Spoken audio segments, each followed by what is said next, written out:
Avez-vous déjà dû recommencer à zéro? C'est un défi qui n'est pas toujours facile.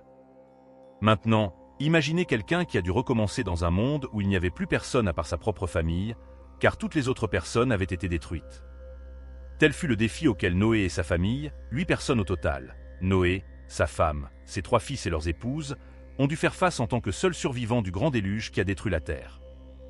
La Bible est claire en affirmant que la société de la génération emportée par les eaux du déluge avait atteint un niveau de perversité sans précédent. L'être humain utilisait véritablement toute sa capacité pour le mal, et le chapitre 6 du livre de la Genèse décrit que la terre était corrompue devant Dieu et remplie de violence. Le péché avait compromis de manière généralisée tous les aspects de la race humaine, et le cœur humain était incliné vers le mal. La société de cette époque avait défiguré l'image de Dieu par des actes continus d'injustice et de dépravation. Bien que nous ne connaissions pas la population exacte de la planète à cette époque, nous savons qu'un seul homme a trouvé grâce aux yeux du Seigneur, Noé. C'est dans ce contexte sombre que Noé apparaît dans l'histoire biblique, étant décrit comme un homme juste et intègre parmi le peuple de son temps, quelqu'un qui marchait avec Dieu. La droiture de Noé n'était pas seulement un témoignage de son intégrité morale, mais un reflet de la grâce souveraine de Dieu opérant dans sa vie. Il fut un précurseur de la vérité biblique selon laquelle la véritable justice devant Dieu ne provient pas des efforts humains, mais de la foi en la promesse divine et de l'obéissance à sa parole. Seule la maison de Noé a survécu au jugement de Dieu qui a été déversé sur cette génération corrompue. Cependant, l'histoire de Noé et de sa famille ne se résume pas à un récit de survie face à une catastrophe naturelle, mais est aussi une histoire de foi, d'obéissance et de grâce divine au milieu de la dépravation humaine. Ils ont été préservés à travers le déluge non par leur propre mérite, mais comme partie du plan rédempteur de Dieu pour l'humanité, qui plus tard culminerait en Jésus-Christ. Noé est reconnu dans le Nouveau Testament comme un prédicateur de la justice, à travers lequel le Christ lui-même prêcha à cette génération impie qui est maintenant emprisonnée dans des chaînes éternelles. Dieu annonça à Noé qu'il détruirait l'humanité avec un déluge, mais le jugement divin serait mêlé de miséricorde, et la race humaine serait épargnée de sa fin par la famille de Noé. Imaginez une époque marquée par l'impiété, où l'injustice et la violence étaient visibles à chaque coin de rue. Au milieu de cette décadence morale généralisée, Noé, sa femme, ses fils Sem, Cham et Japheth, et leurs épouses formaient la seule maison où la crainte de Dieu prévalait encore. La Bible nous informe que Noé trouva grâce aux yeux du Seigneur, nous introduisant au concept merveilleux de la grâce de Dieu. La grâce signifie une faveur imméritée, une bonté que Dieu choisit de donner. Dans le cas de Noé, non pas parce que lui et sa famille étaient totalement sans faille ou méritants, mais parce que Dieu, dans sa souveraineté, décida de leur accorder sa miséricorde. La vie de Noé est décrite de manière à mettre en évidence ses qualités morales et spirituelles. Il était juste, intègre parmi le peuple de son temps et marchait avec Dieu. Ces caractéristiques, toutefois, n'étaient pas la cause ultime de la grâce de Dieu, mais plutôt la preuve que Noé vivait en réponse à la grâce qui lui était donnée. La construction de l'arche, ordonnée par Dieu, exigea de Noé non seulement une habileté physique, mais surtout une profonde confiance dans la parole du Seigneur. Dieu annonça à Noé quelque chose que le monde n'avait jamais vu, un déluge qui couvrirait toute la terre, quelque chose de complètement incompréhensible pour les contemporains de Noé. Cependant, face à l'instruction divine, Noé choisit de croire et d'agir, même lorsque tout semblait absurde aux yeux humains. Cela explique pourquoi la décision de Noé de construire l'arche, suivant le commandement divin, fut reçue avec encore plus d'incrédulité et de mépris. Malgré l'incrédulité, Noé poursuivit son but d'obéir au Seigneur, indépendamment des circonstances autour de lui. Cette décision de Noé n'était pas une simple acceptation passive, mais une démonstration active de foi. La foi biblique ne se limite pas à la croyance intellectuelle, mais s'exprime à travers l'action. En construisant l'arche, Noé mettait sa vie, sa réputation et son avenir entre les mains de Dieu, en croyant qu'il accomplirait sa parole, protégeant et sauvant sa famille du jugement annoncé. L'obéissance de Noé fut remarquable. La Bible dit que Noé fit tout ce que Dieu lui avait ordonné, sans déviation ni questionnement, suivant les instructions de Dieu à la lettre.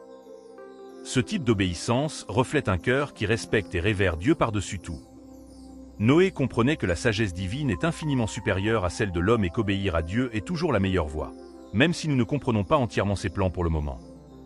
Chaque jour, Noé était confronté aux moqueries et au ridicule des gens, mais lorsque les premières gouttes de pluie commencèrent à tomber, marquant le début du déluge, la réalité de la situation finit par toucher tout le monde. Noé entra dans l'arche avec sa famille et les spécimens d'animaux, et c'est Dieu lui-même qui ferma la porte de l'arche. À l'intérieur de l'arche, la famille de Noé affronta des défis inimaginables. La vie dans un espace confiné, flottant sur des eaux tumultueuses, n'a pas dû être facile, mettant à l'épreuve non seulement leur foi, mais aussi leur force émotionnelle et physique. Les jours devaient devenir pratiquement indiscernables, se fondant en une continuité de soins aux animaux, d'entretien de l'arche et de prière au Seigneur. Le bruit incessant de la pluie et le balancement constant de l'arche étaient des rappels constants du jugement qui tombait sur la terre. Il fallait beaucoup de foi et de confiance dans la parole du Seigneur pour que le doute ne s'empare pas de leur cœur. Lorsque les eaux du déluge se retirèrent enfin et que l'arche se posa sur le mont Ararat, Noé et sa famille durent relever le défi de reconstruire leur vie dans un monde drastiquement transformé. La terre, autrefois pleine de vie, était maintenant désolée, portant seulement le témoignage silencieux du jugement divin sur la corruption humaine. Cependant, par la grâce divine, la famille de Noé avait survécu à toute cette destruction et était prête pour un nouveau départ. Le premier acte de Noé en sortant de l'arche fut de construire un autel au Seigneur et d'offrir des sacrifices en signe de gratitude et d'adoration à Dieu pour sa salvation et sa miséricorde. Ce geste significatif démontrait une conscience profonde que la vie et l'opportunité de recommencer étaient des dons divins, marqués par la grâce et la providence. Dieu, en réponse à l'adoration de Noé, bénit sa famille, leur ordonnant de se multiplier et de peupler à nouveau la terre. Cette bénédiction faisait écho à l'ordre original donné à Adam et Ève dans le Jardin d'Éden, réitérant le dessein divin pour l'humanité de prendre soin de la création et de peupler la terre. Les descendants de Noé donnèrent naissance à diverses nations et peuples. Les descendants de Japheth donnèrent naissance aux peuples indo-européens, ceux de Cham sont associés aux peuples d'Afrique et de certaines parties de l'Asie, et ceux de Sem furent les ancêtres des peuples sémites, y compris les Hébreux. Dieu établit également une alliance avec Noé et sa descendance, promettant de ne plus jamais détruire toute vie par un déluge et plaçant l'arc-en-ciel comme signe de cette alliance. Cette alliance avec Noé est significative pour plusieurs raisons. Premièrement, elle démontre que la relation de Dieu avec l'humanité est gouvernée par sa grâce. Même en sachant que le cœur humain était encore susceptible au mal, Dieu choisit de faire une promesse de préservation et de soin, montrant son amour inébranlable pour la création et son désir de maintenir une relation avec les êtres humains, malgré leurs défauts.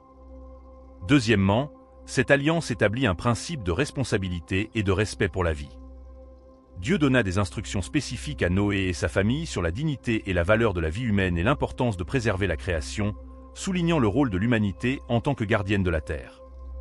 Troisièmement, l'arc-en-ciel comme signe de l'alliance est une expression visible de la promesse de Dieu, servant de rappel constant de l'engagement divin envers la terre et ses habitants, soulignant le caractère immuable de Dieu et sa fidélité constante à ses promesses. Cependant, l'inclination au péché restait présente dans le cœur humain. L'un des épisodes les plus notables impliquant la famille qui a survécu au déluge est l'incident de Noé avec la vigne, qui a conduit à l'ivresse et à une situation honteuse dans sa propre tente.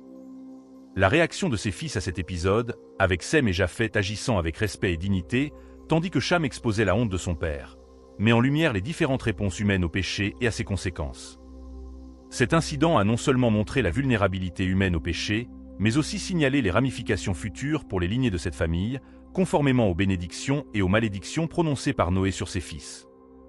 La présence continue du péché dans la famille de Noé, et par extension, dans toute l'humanité, prouve qu'aucun événement cataclysmique à lui seul ne peut éradiquer la nature pécheresse héritée depuis la chute d'Adam et Ève.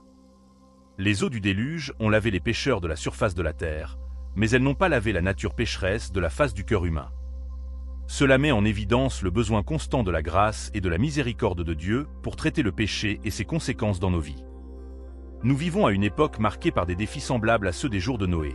Corruption, violence et un écart généralisé par rapport aux voies de Dieu. Le Seigneur Jésus lui-même a comparé la génération des jours de Noé à celle de la fin, qui sera surprise par son retour en gloire et en justice. La famille, institution ordonnée par Dieu depuis la création, fait face à des attaques de toutes parts, menaçant son intégrité et sa mission. Et ici, la question se pose. Comment pouvons-nous, en tant que famille chrétienne, naviguer dans les eaux tumultueuses de notre époque tout en restant fidèles à l'appel de Dieu? Comment la foi en Christ et l'obéissance à sa parole peuvent-elles être notre arche de nos jours? Lorsque nous méditons sur l'histoire de la famille qui a survécu au déluge, nous nous rappelons de la souveraineté de Dieu sur la création, de la gravité du péché, de la réalité du jugement divin, et surtout, de la merveilleuse grâce de Dieu qui sauve et soutient son peuple.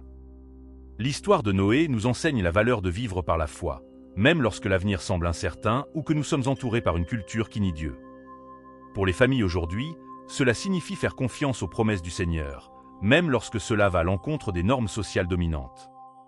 C'est un appel à ancrer nos vies et nos décisions dans la foi au Seigneur et à sa parole, et non dans les standards du monde qui nous entoure. Dans un monde rempli de distractions et de tentations, les familles sont appelées à obéir à Dieu dans tous les aspects de leur vie. Cela peut signifier prendre des décisions difficiles pour honorer Dieu, même si cela nous rend impopulaires aux yeux de la société actuelle, que ce soit dans l'éducation des enfants ou dans la manière de gérer nos relations et nos affaires. Tout comme Noé fut une lumière dans un monde corrompu, nous sommes appelés à être des exemples d'intégrité et de justice. Tout comme Noé prêcha la justice en son temps, même sans convertir personne de son péché, nous devons aussi être des témoins de Christ dans nos communautés, prêchant inlassablement les actes rédempteurs de celui qui nous a appelés des ténèbres à sa merveilleuse lumière. Je vous invite à écrire dans les commentaires ce que vous avez appris de la famille qui a survécu au déluge. N'oubliez pas de vous abonner à notre chaîne et de laisser un like. Cela aide à ce que la vidéo bénisse plus de personnes. À la prochaine vidéo et que Jésus vous bénisse.